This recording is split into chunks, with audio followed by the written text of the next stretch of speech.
شام جا رہا تھا۔ قبیلے کا سردار ارطغرل تھا۔ یہ لوگ انگورا یعنی انقرہ کے قریب پہنچے تو شہر کے مضافات میں جنگ ہو رہی تھی۔ ارطغرل خدا ترس سردار تھا۔ اس نے جنگ میں ایک فریق کو ہارتے ہوئے دیکھا تو وہ ہارتے ہوئے لشکر کی مدد کے لیے میدان میں کود گیا۔ ترک سپاہی مظلوم لشکر کے لیے غیبی امداد ثابت ہوئے اور چند گھنٹوں میں ہی جنگ کا پانسا پلٹ گیا۔ ہارنے والے جیت گئے اور جیتنے والے ہار گئے۔ ارطغرل کو جنگ کے بعد معلوم ہوا کہ اس نے تاتاریوں کے خلاف سلجوق بادشاہ سلطان علاء الدین کی مدد کی ہے۔ سلطان علاء الدین احسان مند ہوا تو اس نے دریائے سکاریہ کی بائیں جانب کا سارا علاقہ ارطغرل کو عنایت کر دیا۔ یہ علاقہ بعد میں سغوت کہلایا۔ ارطغرل پوری زندگی سلطان علاء الدین کا وفادار رہا۔ عثمان غازی ارطغرل کا بیٹا تھا۔ یہ 1288 کو ارطغرل کے انتقال کے بعد سغوت کا حکمران بن گیا۔ یہ بھی اپنے والد کی طرح سلجوقوں کا وفادار رہا۔ سلطان علاء الدین 1300 میں تاتاریوں کے ہاتھوں مارا گیا۔ سلجوق سلطنت ختم ہو گئی۔ عثمان غازی نے خود مختاری کا اعلان کر دیا۔ 1326 میں بورسا شہر فتح کیا، چنار کے درخت کے نیچے بیٹھا اور خلافت عثمانیہ کی بنیاد رکھ دی۔ ترین خلافت تھی۔ اس خلافت نے جہاں اسلامی دنیا کو بہت کچھ دیا، وہاں اس نے 596 سال کے اقتدار کے دوران مذہبی رہنماؤں کی ایک منفی کلاس بھی پیدا کر دی۔ یہ بے لچک اور شدت پسند ملا تھے۔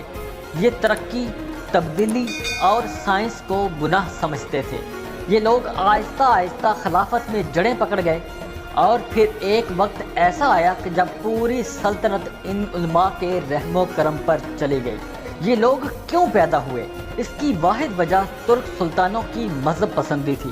ترک سلطان اسلام کی محبت سے سرشار تھے۔ آپ ان کی اسلام سے محبت کے 3 واقعات ملاحظہ کیجئے۔ منبر سے سلطان سلیم کے لیے صاحب الحرمین شرفین کا خطاب نشر ہوا۔ سلطان تڑپ کر اٹھا اور کہا، میں کون ہوتا ہوں حرمین کا صاحب کہلانے والا؟ میں خادم ہوں، مجھے خادم کہا جائے۔ امام نے فکرہ درست کیا اور سلطان سلیم کو خادم الحرمین شرفین کا خطاب دے دیا۔ یہ خطاب آج تک دنیا میں رائج ہے۔ دوسرا واقعہ بھی سلطان سلیم ہی سے متعلق تھا۔ سلطان سلیم نے 1517 میں مصر فتح کیا۔ عباسی بادشاہ سلیم عباسی استنبول آیا اور سلطان سلیم کو نبی اکرم صلی اللہ علیہ وآلہ وسلم کی تلوار مبارک پیش کر دی۔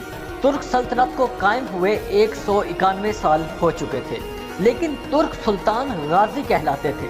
ترکوں نے نبی اکرم صلی اللہ علیہ وآلہ وسلم کی تلوار ملنے کے بعد خود کو سلطان اور خلیفہ کہلوانا شروع کر دیا۔ تیسرا واقعہ، سلطان سلیمان عالی شان ترکوں کا سب سے بڑا سلطان تھا۔ یہ سلطان روزانہ اپنے ہاتھ سے قرآن مجید تحریر کرتا تھا۔ سلطان سلیمان نے اپنی زندگی میں 8 قرآن مجید تحریر کیے۔ سلطان سلیمان نے کعبہ کی عصر نو تعمیر بھی کرائی اور مولانا روم کا مزار بھی بنوایا۔ ترکوں کی اسلام سے اس محبت کا مذہبی طبقوں نے ناجائز فائدہ اٹھایا۔ یہ مضبوط ہوتے چلے گئے، یہاں تک کہ خلیفہ سے زیادہ تگڑے ہو گئے۔ یہ لوگ کس قدر مضبوط تھے، آپ ملاحظہ کیجئے۔ سلطان سلیم سوئم 28واں سلطان تھا۔ سلطان سلیم فوج کو جدید خطوط پر استوار کرنے کی غلطی کر بیٹھا۔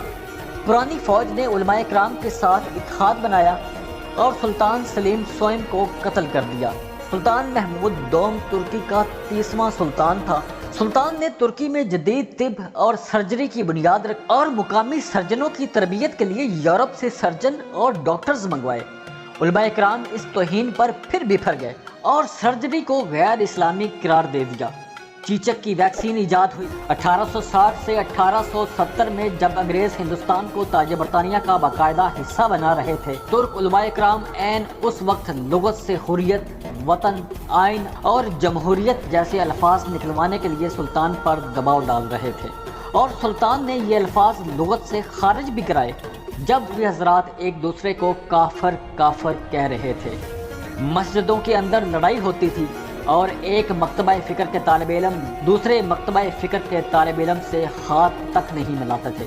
علماء ایک دوسرے کی داڑیاں کھینچتے تھے، ایک پبلشنگ ہاؤس سے منسلک لوگ دوسرے مکتبہ فکر کے اشاعت گھر سے شائع ہونے والا قرآن مجید تک نہیں۔ کمال اتاتورک کے پاس اس وقت دو آپشن تھے۔ یہ سسٹم کو جوں کا توں چلنے دیتے تو ترک خلافت ختم ہو جاتی، یورپ ترکی کو آپس میں تقسیم کر لیتا، علماء کرام اسلامی ملکوں میں نقل مکانی کر جاتے اور بیوروکریسی اپنا مال و متاع لے کر یورپ کے مختلف شہروں میں نکل جاتی۔ اور ترقی کا ویژن درست ہے، اور ہم نے اگر پرسکون معاشرہ بنانا ہے تو پھر ہمیں ملک میں یورپ جیسی اصلاحات کرنا ہوں گی۔ ہمیں معاشرے کو کھولنا ہوگا، ملک میں تعلیم، سائنس، صنعت اور انصاف کے جدید ترین